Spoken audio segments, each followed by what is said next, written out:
Class 12th में हम chapter number 16 जो है हमारा चैप्टर है आपका प्रायिकता, वो स्टार्ट करने जा रहे हैं। बहुत ही इंपॉर्टेंट चैप्टर है आपका बोर्ड के अकॉर्डिंग और आपके कंपटीशन के अकॉर्डिंग। 11th के बाद आपने जो प्रोबेबिलिटी है वो 9th से पढ़ना स्टार्ट किया था, 9th में पढ़ा, 10th में पढ़ा, 11th में भी आपने प्रोबेबिलिटी यानी प्रायिकता को डिस्कस किया। और अब हम प्रायिकता के कुछ अच्छे नियम और अच्छे मॉडल हम प्रायिकता के हमारे चैप्टर 16 में हम डिस्कस करने वाले हैं। तो काफ़ी इंपॉर्टेंट है, प्रैक्टिकली काफ़ी हेल्प करते हैं हमें हमारी प्रॉब्लम को सॉल्व करने में। तो यहाँ पे प्रायिकता डिस्कस करने से पहले हम प्रायिकता की बहुत ही बेसिक चीज़ों को हम यहाँ पे डिस्कस करेंगे। तो किसी भी इवेंट, किसी भी एक घटना की होने की प्रायिकता जो है हमारे पास, तो उसका जो बेसिक जो हमारे पास फॉर्मूला है हमने डिस्कस किया है कि अनुकूल घटना अपॉन कुल घटना। ये हमने अपनी छोटी क्लासों में देखा है। इसी बेसिक फॉर्मूले को हम चलाते रहेंगे। या आप इसमें मिसेस घटनाएं भी यूज़ कर सकते हैं यानी कुल घटनाओं में, या आप इसमें प्रतिदर्श समष्टि भी यूज़ कर सकते हैं जिसको हम एस से लिखते हैं, प्रतिदर्श समष्टि। एस से भी इसको रिप्रेजेंट कर लेते हैं। तो अनुकूल घटना अपॉन कुल घटना, किसी भी इवेंट की होने की जो प्रायिकता है, तो अगर हम देखें कि एक बहुत ही छोटा सा अगर हम एग्जाम्पल देखें कि अनुकूल घटना किसी कोई भी एक इवेंट है मेरे पास, उसकी जो अनुकूल घटना है वो हमारे पास m है और n उसकी कुल घटना है। तो उस इवेंट के होने की प्रायिकता a जो होगी वो आप देख सकते हैं m अपॉन n है। तो हम अगर देखें तो उस इवेंट m की अनुकूल घटनाएं जो हमारे पास हैं वो m है और कुल घटना है हमारे पास n है। तो आपने देखा कि इस केस में जो प्रोबेबिलिटी a के होने की प्रायिकता जो है वो m अपॉन n है। अब a के अनुकूल घटना m है तो a के प्रतिकूल जो घटना, a के प्रतिकूल की अगर हम बात करें जो उसके प्रतिकूल हैं, तो उनकी जो अनुकूल घटनाएं होंगी वो हमारे पास क्या हो जाएंगी, n माइनस m हो जाएंगी। सिंपल है भाई, कुल घटनाओं में से हमने अनुकूल घटनाओं को माइनस कर दिया तो n माइनस m होगी हमारे पास। तो a के प्रतिकूल घटना, तो a के जो प्रतिकूल घटना को अगर हम बार से दिखाएं तो ये बन जाएगा pa बार। और प्रतिकूल घटना तो हमें उसकी प्रायिकता निकालनी है, तो उस केस में इसके प्रतिकूल घटना की अनुकूल घटना है n माइनस m, कुल घटना है n। तो यहाँ से अगर देखें तो pa बार वो बन जाएगा हमारे पास 1 माइनस m अपॉन n। तो pa बार जो होगा वो होगा 1 माइनस, ये हो गया अपने पास pa, इसको अगर ट्रांसपोज करें तो ये बन जाएगा pa प्लस pa बार और वो हो जाएगा 1। ये हमारे पास निकल के आता है। तो किसी भी इवेंट की प्रायिकता, किसी भी घटना के होने की प्रायिकता और उसके नहीं होने की प्रायिकता का जो योग है वो हमारे पास 1 है। यहाँ से अगर हमें किसी इवेंट के होने की प्रायिकता निकालनी है तो 1 माइनस उसके नहीं होने की अगर हम माइनस कर दें तो रिजल्ट हमारे पास वही होगा। तो इस तरीके से हमारे पास एक बेसिक कंसेप्ट हमने यहाँ पे डिस्कस किया जो हमने अपने लास्ट क्लासों में भी डिस्कस किया है। तो चैप्टर शुरू करने से पहले अगर हम कुछ बहुत ही बेसिक चीज़ों को अगर हम डिस्कस करें तो यहाँ से हम देखेंगे सबसे पहले अगर हम एक कॉइन यानी एक सिक्के को अगर टॉस करें, तो कॉइन है आपके पास, अगर एक सिक्का अगर है उसको अगर हम टॉस करते हैं तो आपके पास जो उसके आने की जो घटनाएं हैं, तो या तो आपके पास हेड यानी चित आएगा या आपके पास टी यानी पट आएगा। तो आपको ये पता है कि जब भी हम किसी कॉइन या सिक्के को अगर टॉस उछालते हैं तो उस केस में जो रिजल्ट हैं हमारे पास, जो हमारे रिजल्ट आने हैं वो 2 हैं। तो 2 रिजल्ट हमारे पास आते हैं। तो उस केस में 2 की पावर n जो है ये हमारे पास कुल घटनाओं को रिप्रेजेंट करेगा कि कुल हमारे पास कितनी घटनाएं होंगी। n जो है वो हमारे पास इसकी यहाँ पे ट्रायल होगा कि हम इसको कितनी बार उछालते हैं। n है हमारे पास ट्रायल है, ट्रायल का मतलब अगर हमने इसको कितनी बार यहाँ पे उछाला, आप देख सकते हैं कि अगर एक बार आपने टॉस किया तो 2 की पावर 1 टोटल घटनाएं 2 होंगी। n बराबर 2 बार टॉस किया तो 2 की पावर 2 यानी 4 घटनाएं होंगी। n बराबर 3 बार टॉस किया तो 2 रेज़ टू पावर 3 8 आपके पास निश्चित सी घटनाएं, कुल घटनाएं या प्रतिदर्श समष्टि जो होगा वो आपके पास 8 होगा। अब इस केस में अगर अपन डिस्कस करेंगे वो किस तरीके से होगा, तो अगर हम किसी भी कॉइन को एक बार अगर हम टॉस करते हैं तो सिंपल आप देख सकते हैं कि उसके केस में हमारे पास h और t सिंपल इस तरीके से बनेगा। अगर 2 बार अगर हम टॉस करें तो केस बनेगा 2 बार, दोनों बार हो सकता है हेड हो, एक हेड टेल हो सकता हो, टेल हेड हो सकता हो या टेल टेल हो सकता हो। और इस केस को अगर आप समझना चाहें तो बहुत ही ट्री मेथड से भी समझ सकते हैं कि एक बार उछाला तो आपने एच टी, 2 बार अगर आप ट्रो करते हैं तो इसको एच टी यहाँ से दोनों को वापस लगाया इस तरीके से, तो देखेंगे H H H T T H T T, इस तरीके से आपके रिजल्ट बन जाते हैं। और इसी केस में अगर आप 3 बार अगर टॉस करते हैं तो आपने देखो 1 2 और अगेन अगर 3 टाइम टॉस करते हैं तो ये बन गया HT, ये बन गया HT, ये बन गया हमारे पास HT और ये बन गया आपके पास HT। तो रिजल्ट देखिए HHH, HHT, HTH, HTT, THH, THT, TTH, TTT, ये हमारे पास अगेन कुल घटनाएं बनती हैं। तो देखिए कुल घटनाएं क्या बनेंगी, HHH, HHT, HTH, HTT, THH, THT, यहाँ से बनेगा TTT या TTH। तो इस तरीके से आप जब किसी सिक्के को 3 बार अगर उछालते हैं तो उस केस में हमारे पास कुल जो निश्चित घटनाएं या कुल घटनाएं हमारे पास प्रतिदर समष्टि होंगी वो इस तरीके से 8 होंगी। और आप अगर इसको हम डायरेक्ट अगर याद रखना चाहें तो आप इसको डायरेक्ट भी याद रखने की कोशिश कर सकते हैं। तो डायरेक्ट के केस में आप क्या बनेगा, आपके पास जो सैंपल स्पेस S बनेगा, देखो तीनों टाइम हो सकता है हमारे पास HI। अब हमें क्या करना है, HH, एक TI, अब T को हमें रोटेट करना है इसको, तो HTH, THH। अब देखिए इस केस में देखें तो दोनों 2 T और 1 H हो गया, इसको वापस कन्वर्ट किया हमने। अब H को रोटेट कराएंगे तो ये बन जाएगा THT, फिर बन जाएगा HTT और तीनों टाइम आपके पास हो T। तो इस तरीके से आपके पास देख सकते हैं कि कुल अगर हमने किसी सिक्के को 3 बार अगर टॉस करते हैं तो टोटल प्रतिदर समष्टि या सैंपल स्पेस होगा वो हम इस तरीके से निकाल सकते हैं। तो बेसिक हम सबसे पहले यही देख रहे हैं कि हम जो सैंपल स्पेस है वो हमें किस तरीके से निकालना है। कॉइन के बाद हम बात करेंगे डाइस की।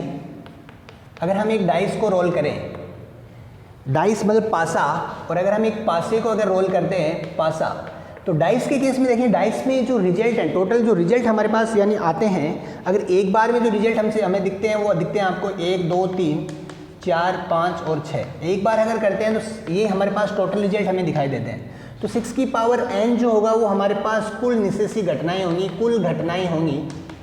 अगर हम n बराबर 1 बार इसको रोल करें पासे को तो 6 की पावर 1 6 हो जाएगा। 2 बार अगर पासे को रोल करें तो 6 की पावर 2 36 होगा। और 3 बार अगर रोल करें तो 6 रेज़ टू पावर 3 यानी 216, ये हमारे पास टोटल घटनाएं बनेंगी।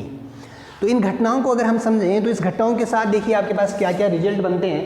तो रिजल्ट की अगर हम डिस्कस करें तो बहुत ही सिंपल देखिए आप, सबसे पहले हमारे पास है 1 2 3 4 5 6। तो पहली एक घटना क्या हो सकती है कि सारी सम संख्याएं हों, सम संख्या आने की अगर प्रायिकता हमें निकालनी हो तो उसमें ए में हमारे पास प्रतिदर समष्टि क्या बनेगा, वो बनेगा 2 4 और 6, ये हमारे पास कुल घटनाएं बनेंगी। बी जो है विषम संख्या आने में, तो विषम संख्या को अगर हम देखें तो वो बन जाएगा 1 3 5। इसके बाद सी घटना अगर अपन देखते हैं, सम संख्या हमने डिस्कस किया, हमने विषम संख्या गण किया। अगर अभाज्य संख्याएं अगर अपन देखें तो जो अभाज्य संख्या होंगी हमारे पास 2 3 और 5। तो इसमें से कोई भी किसी भी घटना की अगर प्रायिकता पूछता है तो हम वो इस तरीके से रिजल्ट से निकाल सकते हैं। इसके बाद जो सबसे इम्पोर्टेंट, अगर हम किसी भी डाइस यानी पासे को 2 बार उछालते हैं तो आप देखेंगे जो रिजल्ट बनेगा हमारे पास वो बनेगा 36। तो टोटल रिजल्ट बनेगा 36, लेकिन बनेगा कैसे वो देखिए आप 1 1 1 2 1 3 और इस तरीके से 1 6। इसके बाद है 2 1 2 2 2 3 2 4 2 5 2 6। फिर बनेगा 3 1 3 2 3 4 3 5 3 5 3 6। 4 1 4 2 4 3 4 5 4 5 4 6। फिर बनेगा 5 1 5 2 5 3 5 4 5 5 5 6। इस तरीके से टोटल रिजल्ट बनेंगे 36। 36 में अब आपके पास जो क्वेश्चन बनता है, तो देखिए सबसे पहले जो सवाल बनता है कि जब मैंने किसी पासे को 2 बार उछाला तो उसके अंकों का योग मिनिमम कितना होगा, तो इससे वो मिनिमम होगा 2। 1 + 1 अंकों का योग मिनिमम 2 होगा। और अगर मैक्सिमम की बात करें तो मैक्सिमम हमारे पास 6 + 6 वो होगा 12। तो किसी भी पासे को जब हम उछालते हैं 2 बार उछालते हैं तो उसके अंकों का मिनिमम योग 2 होगा और अधिकतम योग उसका 12 होगा। ये हमारे पास एक क्वेश्चन बनता है। इसके बाद इससे रिलेटेड हमसे सवाल पूछ सकता है, अगर वो हमसे पूछता है कि किसी पासे को 2 बार उछालने पर उसके अंकों का योग 13 आने की प्रायिकता निकालिए, तो 13 आपका रिजल्ट आएगा नहीं, तो उसकी प्रायिकता होगी 0, क्योंकि हमारे पास अधिकतम योग 6 + 12 होगा, 13 हमारे पास बनेगा ही नहीं। तो ये जो रिजल्ट आया हमारे पास, इसको हमें बहुत ही अच्छे से समझना है। इसके बाद देखिए हमारे पास क्या होगा कि दोनों पासे को जब 2 बार हमने रोल किया तो उसका हर बार दोनों अंक एक समान आने की केस अगर हमसे देखा है तो वो केस होंगे 1 1 2 2 3 3 4 4 5 5 और 6 6। तो और टोटल 6 मेरे पास ऐसे केस हैं जिसमें पासों पर जो अंक हैं वो समान आएंगे। 1 1 2 2 3 3 4 4 5 5 6 6, तो 6 समान अंक हमारे पास इसमें आएंगे। तो 6 ऐसी संख्याएं, 6 ऐसे हमारे पास इसमें नंबर हैं, 6 ऐसी घटनाएं हैं जिनमें समान अंक है, और 30 हमारे पास ऐसी घटनाएं हैं जिन पे हमारे पास असमान अंक हैं, जिन पे अलग अलग अंक हैं। ऐसी टोटल 30 घटनाएं हैं, और जिन पे समान अंक हैं ऐसी हमारे पास टोटल 6 घटनाएं हैं। तो इस तरीके से इससे रिलेटेड जो भी प्रॉब्लम हम डिस्कस करेंगे तो इससे रिलेटेड हम डिस्कस कर सकते हैं। इसके बाद हम जो डिस्कस करने जा रहे हैं वो कार्ड्स। अब हम कार्ड्स को डिस्कस करेंगे। जो ताश की गड्डी है आपकी, ताश की गड्डी की अगर हम बात करें, ताश की जो गड्डी है हमारे पास, तो कार्ड्स हैं तो टोटल 52 कार्ड्स हमारे पास होते हैं। 52 कार्ड्स में 26 जो होते हैं हमारे पास वो ब्लैक यानी काली पत्तियां होती हैं। 26 जो होती हैं वो ब्लैक कार्ड्स होते हैं, यानी काली पत्तियां होती हैं। 26 जो है हमारे पास रेड कार्ड यानी लाल कार्ड्स होते हैं। तो 26 ब्लैक एंड 26 रेड हो गए, टोटल 52 बनता है। और उसमें भी अगर आप देखें तो 13 हमारे पास कार्ड है। 13 में देखें तो 13 ब्लैक में देखें तो पहला जैसे हुक्म के कार्ड होते हैं हमारे पास, चीड़ी के कार्ड होते हैं। साइन अगर देखें तो हुक्म का साइन जैसे हमारे पास किस तरीके से होता है, इस तरीके से अगर अपन देखें, इस तरीके से हुक्म का कार्ड होगा। चीड़ी का जो कार्ड होगा हमारे पास, चीड़ी का कार्ड जैसे इस तरीके से हमारे पास चीड़ी का कार्ड होगा। इसके बाद पान की पत्ती अगर अपन देखें तो इस तरीके से हमारे पास पान की पत्ती होंगी। पान के बाद जो हमारे पास है ईंट की पत्ती, ईंट की जो पत्तियां हैं वो हमारे पास इस तरीके से होंगी। ये हमारे पास ईंट की पत्ती है। तो 13 अगर हमने देखा, और अब इसमें देखें इक्का, तो आप देखेंगे 1 1 1 एक इक्का होता है इसमें। राजा जो है एक राजा है, और रानी जो है एक ही आपके पास इसमें रानी है। और गुलाम की जो कार्ड्स हैं वो एक आपके पास गुलाम के कार्ड्स हैं। आप देख सकते हैं कि हमारे पास 2 इक्के कितने, 2 काले इक्के होते हैं, 2 रेड इक्के होते हैं, 2 ही काली राजा होते हैं, 2 ही काली पत्तियों की मतलब रेड पत्तियों में हमारे पास 2 राजा होते हैं। ऐसे ही जो काली पत्तियाँ हैं उसमें 2 रानी, और जो रेड पत्तियाँ हैं उनमें 2 रानी। इसलिए टोटल हम देखें तो हमारे पास 4 इक्का, 4 किंग, 4 क्वीन और 4 जैक होते हैं। इस तरीके से हमारे पास ये टोटल कार्ड्स हैं हमारे पास। इसमें आप देखें तो इक्का को अगर हटाते हैं तो राजा, रानी और गुलाम, इनको हम फेस कार्ड भी कहते हैं। तो क्योंकि इन पे फेस बना हुआ था, चेहरा बना हुआ था, चेहरा कार्ड होता है, तो फेस कार्ड। तो फेस कार्ड जो है हमारे पास वो टोटल 12 फेस कार्ड हैं। तो इस तरीके से हमने कार्ड्स के बारे में यहाँ पे जान लिया है कि ये हमारे पास बेसिक कार्ड्स हैं, जिसमें आप देख सकते हैं 13 13 13 है, हुक्म, चिड़ी, पान, ईंट है। ये इनके साइन है। साइन के बाद अगर देखें तो 26 ब्लैक हैं, 26 रेड हैं, 4 इक्का होते हैं, 4 राजा होते हैं। काली पत्तियों में 2 इक्का, 2 इक्का काली पत्तियों में होते हैं, 2 रेड में होता है, 2 लाल में होता है, 2 ही काली 26 कार्ड्स हैं उनमें 2 राजा हैं, लाल में 2 राजा हैं। तो इस तरीके से टोटल हमारे पास 4 इक्के, 4 राजा, 4 रानी और 4 गुलाम हैं। इस तरीके से जो कार्ड्स हैं उससे रिलेटेड हमने यहाँ पे डिस्कस किया कि ये सारे कार्ड। अब हम अगर एक्सरसाइज को स्टार्ट करें तो एक्सरसाइज में हमारे पास है सह प्रतिबंध प्रायिकता। सह प्रतिबंध प्रायिकता देखिए क्या है हमारे पास कि अगर किसी सैंपल स्पेस में अगर हमारे पास 2 घटनाएं, किसी सैंपल स्पेस है उसमें हमारे पास 2 घटनाएं ए और बी हैं जो इस सैंपल स्पेस से संबंधित हैं। ए हमें निकालनी है, बी अगर हमें दी हुई हो तो उस केस में सह प्रतिबंध प्रायिकता ए अपॉन बी का मतलब देखिए ये है कि ए की प्रायिकता जब बी हो चुकी तो उस केस में फॉर्मूला बनेगा A intersection B upon P B. ये हमारे पास इसका फॉर्मूला है। इसके बाद दूसरी घटना है आपके पास बी अपॉन ए, तो बी अपॉन ए भी आप देख सकते हैं, इसमें भी आपके पास सिंपल रहेगा A intersection B upon P A. यहाँ से मीनिंग समझो, बी की प्रायिकता जब ए हो चुकी तो इवेंट देखिए कंडीशनल सह प्रतिबंध प्रायिकता यानी एक प्रायिकता पे दूसरी, एक इवेंट पे दूसरी इवेंट को प्रतिबंध करती है। यानी ए की प्रायिकता जब बी हो चुकी है, बी की प्रायिकता जब ए हो चुकी है। हमारे पास बेसिक जो फॉर्मूला है आपके पास ये फॉर्मूला है जिनको यूज करके हमें क्वेश्चन सोल्व करना है। तो सिंपल अगर घटनाएं अगर अपन देखेंगे, अगर किसी क्वेश्चन को अगर पढ़ते टाइम हमने रीड किया और हमें ऐसा लगा कि हमें एक की प्रायिकता निकालनी है और एक की प्रायिकता अगर हमें दी हुई है तो उस केस में हम सह प्रतिबंध प्रायिकता से रिलेटेड उस प्रॉब्लम को यहाँ से इसको इन्वॉल्व करके उस क्वेश्चन को हम सॉल्व करेंगे। तो सिंपल अगर अपन देखें तो आप डी मार्गन नियम से अगर हमारे पास जो फॉर्मूले हैं हमने 11th में डिस्कस किया कि ए यूनियन बी जो होता है आपका वो ए की प्रायिकता प्लस बी की प्रायिकता minus probability of A intersection B है। और अगर probability of A intersection B अगर हमें निकालना हो तो ये बन जाएगा P A plus P B minus P A union B. तो इस तरीके से हम इन प्रॉब्लम को यहाँ पे सॉल्व कर सकते हैं। तो ये दो बेसिक फार्मूला भी हमें यूज करना है। और अब हम अगर एक्सरसाइज को स्टार्ट करें तो आपके पास जो एक्सरसाइज है उसमें दिया हुआ है आपको, तो जो फर्स्ट क्वेश्चन है आपके पास पी ए जो दिया हुआ है वो है 7/13 है, पी बी जो है आपके पास वो है 9/13 है आपके पास, पी ए इंटरसेक्शन बी जो है वो 4/13 है।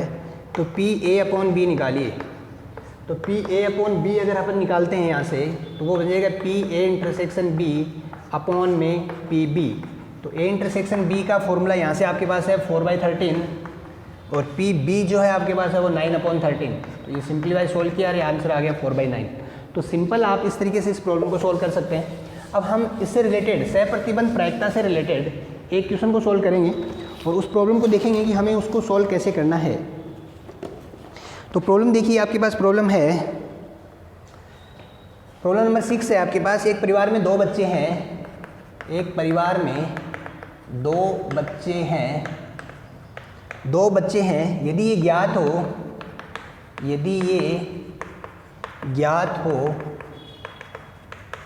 कि दोनों बच्चों में से कम से कम